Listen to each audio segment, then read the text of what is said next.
Okay, आज जो हमने टॉपिक स्टार्ट करने की है जेनेटिक मैनिफेस्टेशंस के बारे में। ठीक है, हम बैकग्राउंड जो था और जो बैकग्राउंड इन्फॉर्मेशन थी, सारी इंट्रोडक्शन वो पहले देख चुके हुए हैं।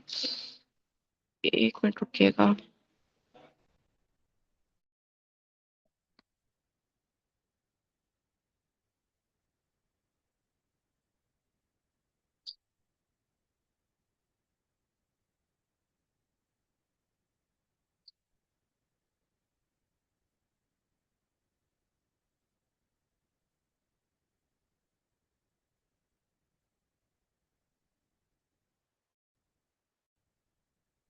Okay, genetic manifestation. ठीक है, इसमें ना आप देखोगे मोनोजेनिक डिसऑर्डर्स के बारे में देखोगे। फिर आपने देखना है पॉलीजेनिक और मल्टीफैक्टेरियल डिसऑर्डर्स। ठीक है, इसके अलावा एपिजेनेटिक चेंजेस है, क्रोमोसोमल एबनॉर्मेलिटीज है। सबसे पहले अगर हम मोनोजेनिक डिसऑर्डर्स की बात करें ना, तो मोनोजेनिक डिसऑर्डर्स ऐसे डिसऑर्डर्स होते हैं जो किसी एक सिंगल जीन में म्यूटेशन की वजह से हो। ठीक है, मतलब मोनो का क्या मतलब होता है वन, तो फिर एक सिंगल जीन में कोई म्यूटेशन है उसकी वजह से जो डिसऑर्डर्स होंगे वो मोनोजेनिक डिसऑर्डर्स है। ठीक है। अच्छा, अब ये ना जेनेटिक लेवल पे इस तरह से हो सकते हैं कि ये इनहेरिट हो सकते हैं। ठीक है, मदर टू बेबी इनहेरिट हो सकते हैं, या आप कह लो कि ये ऑटोसोमल डोमिनेंट हो सकते हैं, ऑटोसोमल हैं। शायद आपको इसके बारे में पहले बताओ कि ऑटोसोमल डोमिनेंट और रिसेसिव क्या होता है।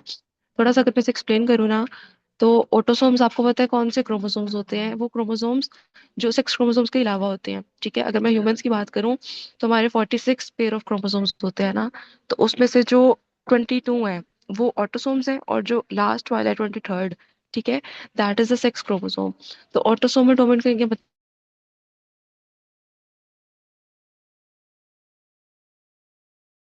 मतलब है कि ट्रांसफर हो रही है। अब मैं यहाँ पे आपको एक डायग्राम दिखाती हूँ ऑटोसोमल रिसेसिव का और ऑटोसोमल क्रॉस की वजह से आप इसे समझ पाओगे किस तरह से। कि देखो हमारे पास, आपको पता है कोई भी जीनोटाइप हो ना, तो उसमें एक जीन कैपिटल होती है, एक स्मॉल होती है।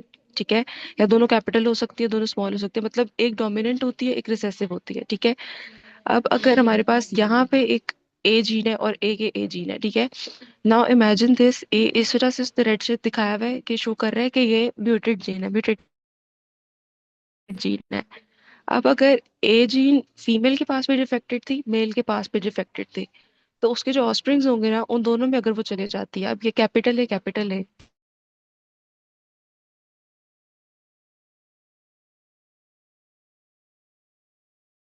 ठीक है, सेक्स क्रोमोसोम्स नहीं है और ऊपर से डोमिनेंट है। ठीक है, तो हमारे पास जो इंडिविजुअल होगा, जो बेबी होगा, वो कम्प्लीटली उस डिजीज को कैरी करेगा, उसके पास वो डिजीज होगी। ठीक है, यहाँ पे देखो है, क्योंकि छोटा है तो रिसेसिव हो जाएगा, वो खुद को एक्सप्रेस नहीं करेगा। एक्सप्रेस कौन कर रहा है खुद को? कैपिटल वाली जी, कैपिटल है। ठीक है, तो ये दोनों भी कौन है? ये भी ऑटोसोमल डोमिनेंट डिजीजेस को कैरी करेंगे, ये वाले तीन बच्चे जो होंगे। और जो लास्ट वाले जिसमें स्मॉल है, ऑब्वियसली अब ये डिफेक्टेड जीन नहीं है, तो ये बिल्कुल हेल्दी चाइल्ड होगा। This is autosomal dominant. अच्छा, अब ऑटोसोमल रिसेसिव में ये है कि आपकी जो रिसेसिव जीन है ना, जो छोटे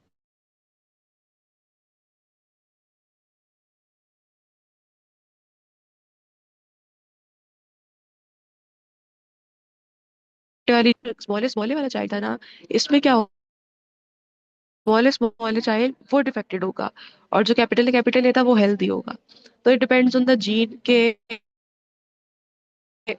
बेबी में कौन सी जीन आ रही है, या वो डोमिनेंट वाली आ रही है या वो रिसेसिव वाली आ रही है। ठीक है, तो इसका थोड़ा सा कॉन्सेप्ट था ऑटोसोमल डोमिनेंट और ऑटोसोमल रिसेसिव का।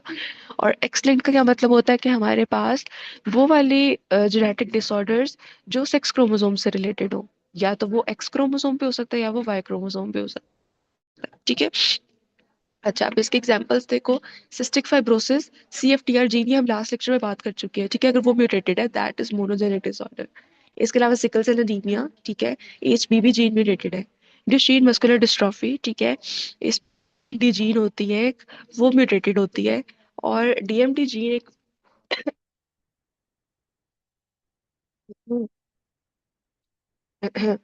DMT जीन एक प्रोटीन बनाती है जिसे कहते हैं डिस्ट्रोफिन प्रोटीन। जब वही DMT जीन म्यूटेटेड होगी ना, तो डिस्ट्रोफिन प्रोटीन भी नहीं बनेगी। ठीक है, तो अब अगर जीन्स डिफेक्टिव है तो हमारे पास जो प्रोटीन्स है या तो वो नहीं बनेगी या वो डिफेक्टेड प्रोटीन्स बनेगी। ठीक है, जिस तरह हमने CFTR की बात की थी कि इसमें थिक म्यूकस होगा due to the absence of the CFTR gene. Chloride ions जो है वो मूव। और यहाँ पे अगर मैं आपको डुचेन मसल टिश्यू की डायग्राम दिखाऊं तो डुचेन मसल ऐसे मसल्स होते हैं जिसमें फैट जो होता है ना वो मसल्स में एक्यूमुलेट होना स्टार्ट हो जाता है। ये एक हेल्दी मसल का टिश्यू है और ये डुचेन मसल टिश्यू है। ठीक है, जिसमें फैट जो है वो डिपॉजिट हो जाता है। और इसके अलावा सिकल सेल एनीमिया, इसके बारे में हमने पहले भी बात कर ली हुई थी। हमारे पास ये जो अमाइनो एसिड है ग्लूटामीन, यहाँ पे आपके पास ये चेंज हो जाती है दोनों। एक ए टी की जगह चल जा रहा है और टी एक ही जगह पे आ रहा है, वेलिन बन जाता है यहाँ पे। ठीक है, तो हमारे पास जो आरबीसी होते हैं ना वो सिकल सेल्ड आरबीसी होते हैं। डिसऑर्डर है पॉलीजेनिक और मल्टीफैक्टोरियल डिसऑर्डर्स पे।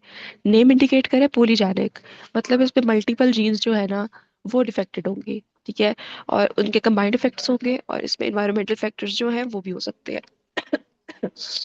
एग्जाम्पल्स इस पे टाइप 2 डायबिटीज की, हाइपरटेंशन की, करोनरी आर्टरी डिजीजेस की। ठीक है, नेक्स्ट आ जाओ एपिजेनेटिक चेंजेस। एपिजेनेटिक के बारे में आप पहले ही बात कर चुके हुए हो कि डीएनए के सीक्वेंस में कोई म्यूटेशन नहीं है, लेकिन आपका जो जीन एक्सप्रेशन है ना उसमें मॉडिफिकेशंस आ रही हैं। इसकी एग्जांपल इस तरह से है कि डीएनए की मिथाइलेशन अगर हो जाए ना तो वो ट्यूमर सप्रेसर जीन्स को क्या, ट्यूमर जो जीन्स होती है ना उन्हें सप्रेस कर सकते हैं। इसकी मैं आपको डायग्राम अगर दिखाऊं, ये हमारे पास एक डीएनए का सीक्वेंस है। नीचे ब्लैक लाइन में आपने इमेजिन करें सारी डीएनए की सीक्वेंस है जिसके ऊपर डिफरेंट होगी।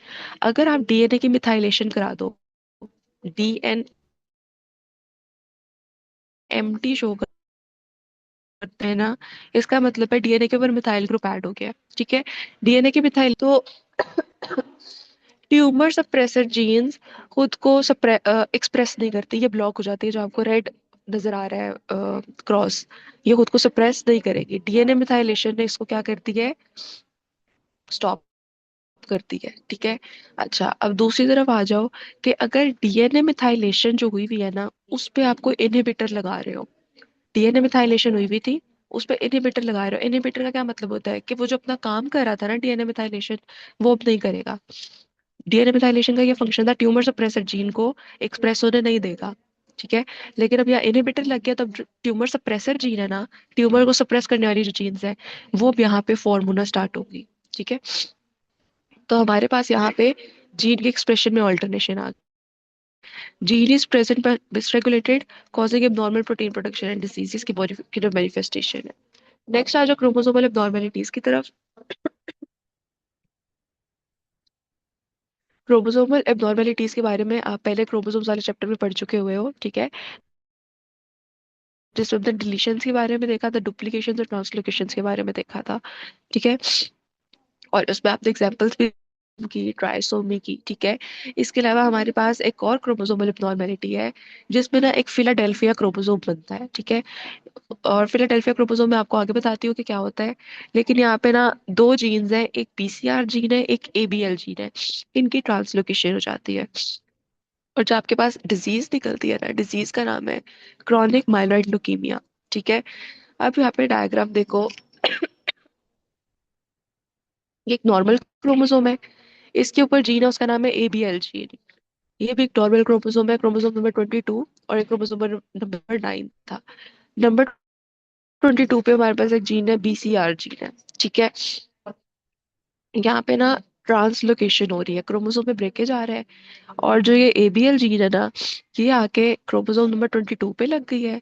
और जो क्रोमोसोम 22 के जो नीचे वाला पार्ट था ना वो आके कहाँ लग गया, क्रोमोसोम नंबर 9 पे लग गया। ये देखो इसका ये ब्लू में था ना, ये आपको यहाँ पे इस टाइम शो हो रहा है क्रोमोसोम 9 पे। और क्रोमोसोम 22 पे अब दो जीन्स हो गई है, BCR की जीन हो गई है, ABL की जीन हो गई है, फ्यूज हो गई है दोनों। इस क्रोमोसोम को कहते हैं फिलाडेल्फिया क्रोमोसोम। ये क्रोमोसोमल एब्नॉर्मेलिटी है और इसका रिजल्ट ये कैंसर होता है, क्रॉनिक माइलॉइड ल्यूकीमिया। अच्छा, Philadelphia chromosome is an abnormal chromosome. It is made when pieces of chromosome 9 and 22 break off and trade places. मतलब ट्रांसलोकेट हो रहे हैं ब्रेक होके। ABL जीन क्रोमोसोम 9 से ब्रेक होके ज्वाइन करती है बीसीआर पे, वहां जाके फ्यूज हो जाती है, बीसीआर ABL1 जीन बन जाती है। The change chromosome 22 with the fusion gene on it is called the pH chromosome. अब इसे आप फिलाडेल्फिया या पीएच क्रोमोसोम कहते हो। ठीक है। नेक्स्ट आ जाओ, gene therapy and patterns of gene expression. Gene expression के बारे में हम पहले बहुत बार बात कर चुके हैं। जीन्स है वो खुद को एक्सप्रेस कर रही है in the forms of gene therapy. जिनको रिप्लेस कर सकते हो, कोई माल फंक्शनिंग जीन है उसे इनएक्टिवेट कर सकते हो, किसी न्यू जीन को इंट्रोड्यूस कर सकते हो आप जीन थेरेपी में। अच्छा, अब जो जीन थेरेपी है ना के थ्रू परफॉर्म की जाती है, कोई भी जीन है आपने उसे ट्रांसफर करना है किसी ऑर्गेनिज्म में, ठीक है, वो वेक्टर के थ्रू होगी। वेक्टर को अगर मैं आसान वर्ड में बोलूँ ना, वेक्टर्स को व्हीकल्स कहते हैं, मतलब कोई ऐसी चीज जो ट्रांसपोर्ट में हेल्प कर रही है। ठीक है। एक डिलीवरी सिस्टम रिक्वायर्ड होता है जीन थेरेपी के लिए। उस डिलीवरी सिस्टम को क्या कहते हैं? वेक्टर कहते हैं।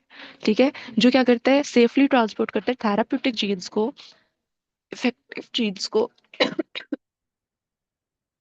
इनटू द टारगेट सेल पे। ठीक है।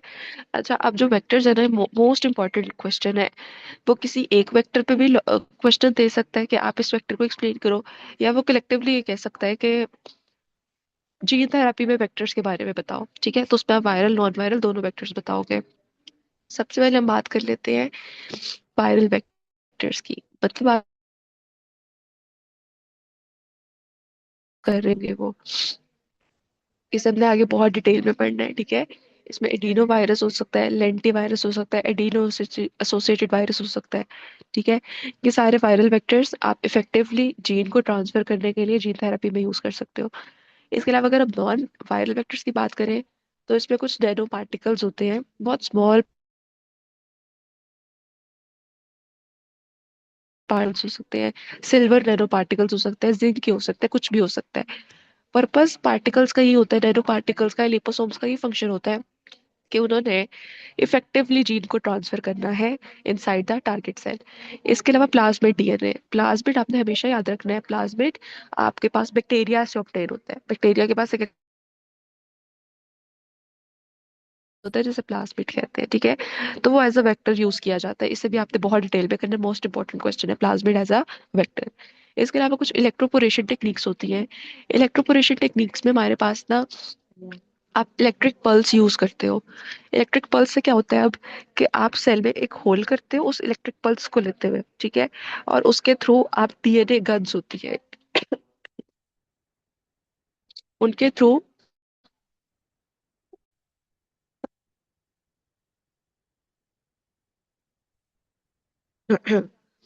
उनके थ्रू आप इफेक्टिव जीन को टारगेट सेल में ट्रांसफर कर सकते हो। ठीक है। अब ये नेक्स्ट अनदर इंपॉर्टेंट क्वेश्चन है, types of gene therapy according to the cell types. Cell types के अकॉर्डिंग जीन थेरेपी के टाइप्स हैं। ठीक है। Somatic gene therapy name indicate कर रहा है कि यहाँ पे आपके जो सेल्स होंगे ना, जो आपने टारगेट करना है, जिनको आपने हील करना है, ठीक है, वो आपके नॉन रिप्रोडक्टिव सेल्स होंगे। और ये आपको पता है कि नॉन रिप्रोडक्टिव सेल्स को सोमैटिक सेल्स कहते हैं। ठीक है। और यहाँ पे लिखा हुआ है कि इफेक्ट्स जो है ना, दे आर ट्रांसफर टू या पास टू द ऑस्प्रिंग्स। ठीक है।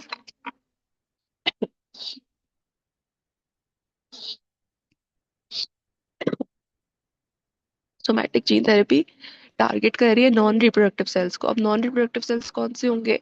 जो आपकी बॉडी के सारे सोमैटिक सेल्स हैं। ठीक है। मसल सेल्स हो सकते हैं, लंग्स के, लिवर के, आईज के, ब्रेन के। ठीक है। ये सारे आपके नॉन रिप्रोडक्टिव सेल्स हैं, मतलब जो जर्म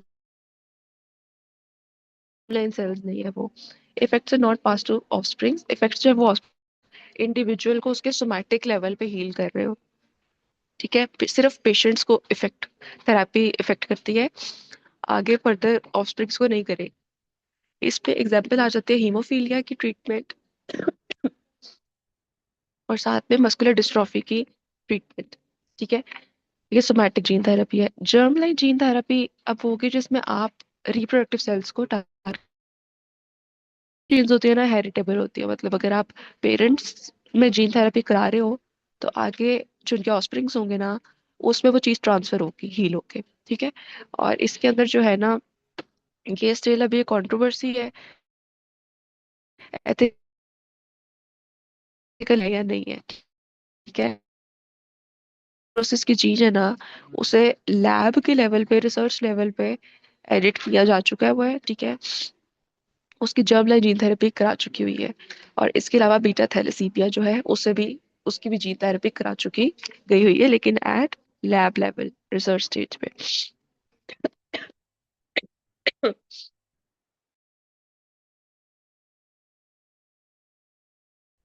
डिलीवरी एफिशिएंसी जो है ना वो, कि इफेक्टिवली थेरापेटिक जीन जो है ना वो राइट सेल में पहुंच जाए, कि आपने करेक्ट सेल में जीन को ट्रांसफर करना है विदाउट डिग्रेडेशन।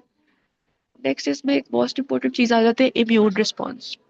आप लोगों को बॉडी के डिफेंस मैकेनिज्म का पता होगा।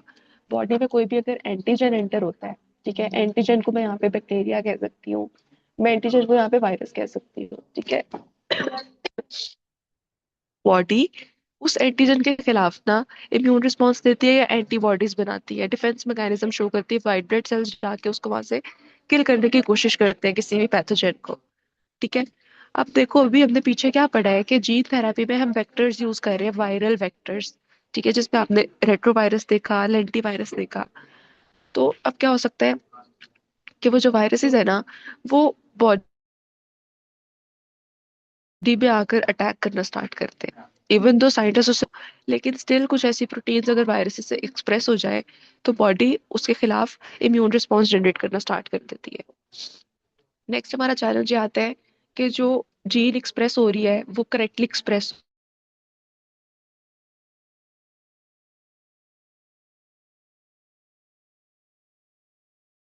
हो, स्पेशली जर्म लाइन थेरेपी को लेके, ठीक है। जीन थेरेपीज है ना कि बहुत ज्यादा एक्सपेंसिव होती है, ठीक है। मेथड्स ऑफ जीन थेरेपी अगर हम बात करें ना, तो टू अप्रोचेज है जीन को ट्रांसफर करने के लिए। सबसे पहले आती है हमारे पास एक्स वीवो जीन थेरेपी, और एक हमारे पास आती है इन वीवो जीन थेरेपी। अब एक्स वीवो नेम इंडिकेट कर रहा है कि आपने पेशेंट की बॉडी से सेल्स को बाहर निकालना है, उसके अंदर आपने थेरापेटिक जीन एंटर करनी है, फिर उन सेल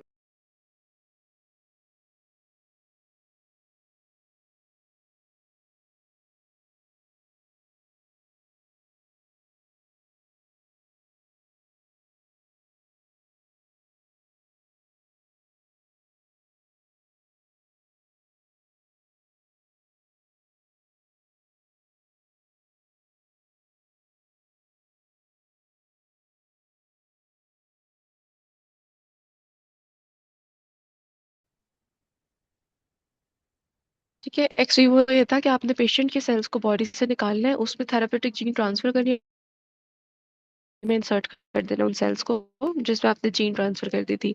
दूसरा मेथड है in vivo gene therapy.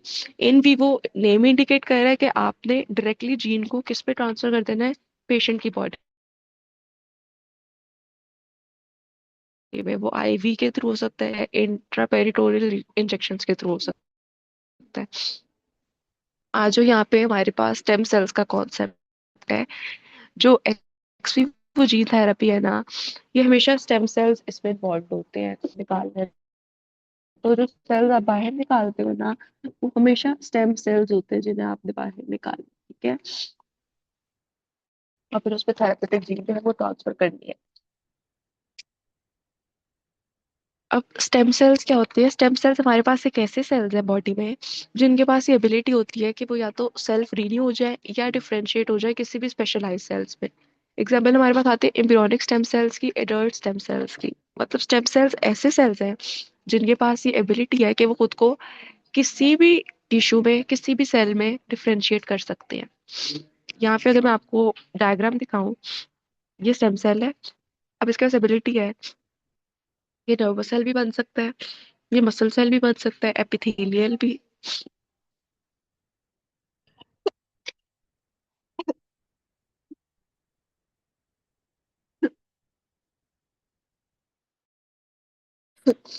Fat cell बन सकता है, ब्लड सेल बन सकता है, और कोई भी सेक्स सेल बन सकता है, ठीक है। इसकी डिफरेंशिएशन हो सकती है। इसके अलावा यहाँ पे एक और डायग्राम है, ठीक है। एम्ब्रियो लेवल पे, एम्ब्रियोनिक लेवल पे, एम्ब्रियोज के जो स्टेम सेल होते हैं ना उन्हें प्लूरिपोटेंट स्टेम सेल्स कहते हैं। उनके पास एबिलिटी है कि वो किसी भी ऑर्गन में ट्रांसफर हो सकते हैं। हार्ट में, लंग्स में, लिवर में, किडनी, ब्रेन, बोन्स एक्सेट्रा। ठीक है। हमारे पास ये होते हैं स्टेम सेल्स। और स्टेम सेल्स को बॉडी से निकाल के इनमें जीन डाली जाती है और फिर इन्हें वापस इंसर्ट किया जाता है। नेक्स्ट हमारे पास कुछ सेल्स होते हैं जो ब्लड सेल्स के प्रिकर्सर्स होते हैं, इन्हें कहते हैं हेमाटोपोइटिक स्टेम सेल्स। जहाँ पे भी हीमा का वर्ड आ जाए ना, इसका लिंक हमेशा ब्लड से होता है। ठीक है। अभी इस तरह के स्टेम सेल्स हैं जो बोन मैरो में और ब्लड में पाए जाते हैं। और ये हमेशा एंड रिजल्ट क्या बनाएंगे, ब्लड सेल्स ही बनाएंगे। ऊपर जो वो कोई भी सेल बना सकते थे, nervous, muscle, sex cell, blood cell, fat cell, इसके अलावा कोई भी ऑर्गन बना सकते थे। लेकिन जो हिमेटोपोइटिक होगा ना, वो हमेशा किसी भी ब्लड सेल में कन्वर्ट हो सकता है। रेड सेल्स में, व्हाइट ब्लड सेल्स में, प्लेटलेट्स में। ये डायग्राम देखो, ये एक हिमेटोपोइटिक स्टेम सेल है। ठीक है। इसके पास एबिलिटी है कि आगे कोई भी सेल बना सकता है, लेकिन उसका लिंक हमेशा किससे होगा, ब्लड सेल से होगा। एरिथ्रोसाइट्स बना सकता है, मास सेल्स देंगे, व्हाइट ब्लड सेल्स बना सकता है, प्लेटलेट्स बना सकता है, प्लाज्मा सेल भी ब्लड सेल्स होते हैं। ठीक है। T cells white blood cells होते हैं। ठीक है। और ये किन थेरेपीज में यूज होता है, वो वाली थेरेपीज जिसमें कोई ब्लड डिसऑर्डर है, जैसे सिकल सेल है, थैलेसीमिया, ल्यूकीमिया वगैरह। ठीक है। नेक्स्ट आ जाओ, एक्स वीवो जीन थेरेपी में कौन से स्टेप्स इन्वॉल्व होते हैं। Ex vivo gene therapy involves removing cell from the patient. Patient से सेल को रिमूव करोगे, और मैं दोबारा बता रही हूँ, सेल्स कौन से होंगे, स्टेम सेल्स होंगे जिन्हें आपने रिमूव करना है।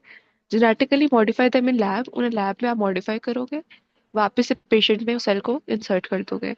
स्टेप्स देखो, cell isolation, collect the target cell. जो आपका टारगेट सेल है, आपने उसे कलेक्ट करना है। वो हेमाटोपोइटिक स्टेम सेल हो सकता है। ठीक है। या इसके अलावा वो जर्मलाइन सेल्स हो सकते हैं। ठीक है। जीन मॉडिफिकेशन अगर आपने जर्म लाइन थेरेपी करनी है उस केस में। ठीक है। जीन मॉडिफिकेशन में क्या है, इंट्रोड्यूस अ थेराप्यूटिक जीन और correct mutation using viral non viral vectors. फिर क्या है कि आपने उसमें थेराप्यूटिक जीन इंसर्ट कर देनी है। वो या तो आप वायरल वेक्टर्स के थ्रू इंसर्ट कर सकते हो या नॉन वायरल वेक्टर्स के थ्रू। सिलेक्शन एंड एक्सपेंशन, फिर आप क्या करोगे कि मॉडिफाइड सेल्स को आप अलाउ करते हो कि वो लैब में ग्रो करें, इनफ इतने इंश्योर इनफ कि वो एक फंक्शनल सेल में कन्वर्ट हो जाए। ठीक है। अब अगर आपने उसे ट्रांसप्लांट कर देना है, वापस से पेशेंट में रिटर्न कर देना है। स्टेप्स आपने अच्छे से याद रखने हैं एक्स वीवो के। ठीक है। मोस्ट इंपॉर्टेंट क्वेश्चन है ये। सेल्स रिमूव होते हैं पेशेंट से। ठीक है। इसके अलावा फिर वापस से उस पर क्या डिजायर्ड जीन इंसर्ट की जाती है in the form of the vectors. और जो मॉडिफाइड सेल्स होते हैं वापस से पेशेंट में रिटर्न कर दिए जाते हैं। लिमिटेशंस क्या है कि सिर्फ उन सेल्स के लिए वर्क करती है जिन्हें आप रिमूव करके वापस से रिटर्न कर सकते हो। जिस तरह स्टेम सेल्स है ना, उन्हें आप रिमूव, बाकी सेल्स में वर्क नहीं करेगी। And it requires the specialised lab facilities, मतलब एक्सपेंसिव भी होती है और स्पेशल आपको टेक्निक्स चाहिए होती है। डायग्राम देख लो, आपने डायग्राम मस्ट ड्रॉ करनी है। ठीक है। ये एक पेशेंट है, उसमें से सेल्स निकाले गए, स्टेम सेल्स होंगे। स्टेप नंबर 2 में क्या है कि हमारे पास एक वायरस है। वायरस के जो अपना डीएनए है ना, उसे ऑल्टर किया गया है ताकि वायरस अपनी प्रोटीन्स को एक्सप्रेस ना करे। और फिर इसके अंदर जो नॉर्मल जीन है, वो इंसर्ट की गई है वायरल वेक्टर में। और फिर इस वायरल वेक्टर को इस स्टेम सेल में इंट्रोड्यूस करा दिया गया है। ठीक है। और इंट्रोड्यूस कराने के बाद अब से उसे अलाउ करेंगे थोड़ी देर वो ग्रो करे लैब में। फिर उसको कहाँ एंटर कर देंगे, वापस से पेशेंट में। The alter cells are injected into the patients, patient में वापस एंटर कर दिया गया। This is the ex vivo gene therapy. Diagram आपने मस्ट ड्रॉ करनी है। नेक्स्ट आ जाओ इन वीवो में। इन वीवो में क्या है कि आपने डायरेक्टली इंसर्ट करना है। मैं पहले आपको डायग्राम दिखाऊं। आपके पास कोई भी थेरेप्यूटिक जीन थी, आप ट्रांसफर करना है वेक्टर्स में। वो वायरल वेक्टर्स भी हो सकते हैं, वो नॉन वायरल भी हो सकते हैं। ठीक है। आपने उन्हें वेक्टर्स में पैक कर दिया। पैक करने के बाद आपने डायरेक्टली इंजेक्शन की फॉर्म में, आईवी की फॉर्म में, इंट्रापेरिटोनियल इंजेक्शन की फॉर्म में, इंट्रामस्कुलर की फॉर्म में, ठीक है, आपने उसे बॉडी में इंजेक्ट कर देना है। और एक्सवीओ में क्या था कि लैब में ग्रो करके फिर से आपने उसे पेशेंट में इंसर्ट करना है। यहाँ पे इसके स्टेप्स देखो, ये भी मोस्ट इंपॉर्टेंट स्टेप्स हैं। वेक्टर प्रिपरेशन, पहले आपने वेक्टर को प्रिपेयर करना है। Vector obviously viral non viral कुछ भी हो सकता है। एडमिनिस्ट्रेशन, वेक्टर जो है ना वो डायरेक्टली डिलीवर किया जाता है। अब वो इंजेक्शन हो सकता है, एरोसोल, जिस तरह एस्थमा के पेशेंट्स नहीं होते, आपने उन्हें देखा होगा वो इनहेल करते हैं, ठीक है, वो जो स्प्रे ऐसा करते हैं, इनहेलर करते हैं, वो एरोसोल मतलब स्प्रे लाइक फॉर्म में, फ्यूम्स लाइक फॉर्म में निकलती है ड्रॉपलेट्स, वो उनकी बॉडी में जाते हैं, ठीक है। तो एरोसोल फॉर्म में हो सकता है, आई ड्रॉप्स की फॉर्म में हो सकते हैं। Gene expression, target cells take up the gene and express the functional protein, functional protein को एक्सप्रेस किया। अब इसमें जो एडवांटेजेस है ना, वो क्या है कि आपको पता है कल से ऑफिशियल छुट्टियां शुरू हो रही हैं। It does not require cell removal and culture. इसमें जो है ना, आपको सेल को, ठीक है, इस पे डायरेक्टली आप इंसर्ट कर रहे हो जीन को। नेक्स्ट आ जाओ, ये अगेन डायग्राम है, ठीक है, डायरेक्टली इनटू द बॉडी, या आप स्टेम सेल्स रिमूव करके फिर इंसर्ट कर रहे हो। Patterns of gene expression, gene expression ऐसा आप कह लो, जीन की रेगुलेशन के जीन खुद को प्रोटीन की फॉर्म में शो कराए, ठीक है, प्रोटीन की फॉर्म में एक्सप्रेस करे। Patterns of gene expression determine when where and how much gene is active, ये डिटरमाइन करते हैं कि कब, कहाँ और कितनी जीन ने एक्सप्रेस होना है और एक्टिव होना है, ठीक है। यहाँ पे ना एक हाँ, ये टेबल है, ये आपने बहुत अच्छे से याद रखना है। एक्सप्रेशंस काफी तरह के होते हैं। एक है कॉन्स्टिट्यूटिव एक्सप्रेशन। कॉन्स्टिट्यूटिव एक्सप्रेशन का मतलब है कि जो जीन है ना, दैट इज ऑलवेज ऑन, मतलब जीन हमेशा खुद को एक्सप्रेस करेगी, हर सेल में एक्सप्रेस करेगी। यहाँ पे हमारे पास एक जीन्स है, जिनका नाम है house keeping genes. House keeping genes ना ऐसी जीन्स होती है जो बॉडी के हर एक सेल में एक्सप्रेस होती है, और हर एक सेल उस जीन का प्रोटीन बनाता है, ठीक है। These are the house keeping genes. Constitutive expression हमेशा ऑन होता है। इसके अलावा हमारे पास यहाँ पे आ जाता है tissue specific expression. Name indicate कर रहा है कि किसी स्पेसिफिक टिश्यू में एक्सप्रेशन होगा। Gene is active only in certain tissues, ठीक है। एग्जाम्पल इसकी है कि जो CFTR जीन है ना, वो सिर्फ लंग्स में एक्सप्रेस होती है, पेनक्रियाज में और इंटेस्टाइन्स में। बाकी सेल्स में जीन खुद को एक्सप्रेस नहीं करेगी, स्किन सेल्स में एक्सप्रेस नहीं करेगी, आई के सेल्स में एक्सप्रेस नहीं करेगी, ब्रेन सेल्स में एक्सप्रेस नहीं करेगी, सिर्फ स्पेसिफिक टिश्यू में एक्सप्रेस हो रही है। डेवलपमेंटल स्टेज एक्सप्रेशन, एक ऐसा एक्सप्रेशन जो लाइफ के किसी स्पेसिफिक स्टेज पे होगा, या तो डेवलपमेंटल स्टेज पे होगा या एडल्ट स्टेज पे होगा, ठीक है। लेकिन डेवलपमेंटल बताएगा तो मतलब फीटल स्टेज पे होगा, स्पेसिफिक लाइफ स्टेज पे। जिस तरह फीटल हीमोग्लोबिन है ना, वो बिफोर बर्थ जो है ना वो एक्टिव होती है, फीटल हीमोग्लोबिन की जीन्स। इंड्यूसिबल एक्सप्रेशन, इंड्यूसिबल का मतलब है जहाँ पे भी इंड्यूस का वर्ड आ जाए ना, उसका लिंक किसी आउटसाइड फैक्टर से होता है, किसी स्टिमुलाई से होता है, ठीक है। तो जीन्स या तो टर्न ऑन भी हो सकती है या ऑफ भी हो सकती है, वो डिपेंड किस पे करेगा, आपके एक्सटर्नल फैक्टर पे, एक्सटर्नल स्टिमुलाई पे, रिस्पॉन्स टू द स्टिमुलाई पे, ठीक है। Immune response genes activated by the infection, जो इम्यून रिस्पॉन्स जीन्स है, वो कोई बाहर से इन्फेक्शन आई है, कोई पैथोजन आई है, कोई एंटीजन आया है ना, उसके अगेंस्ट एक्टिव होंगे। सिर्कार्डियन एक्सप्रेशन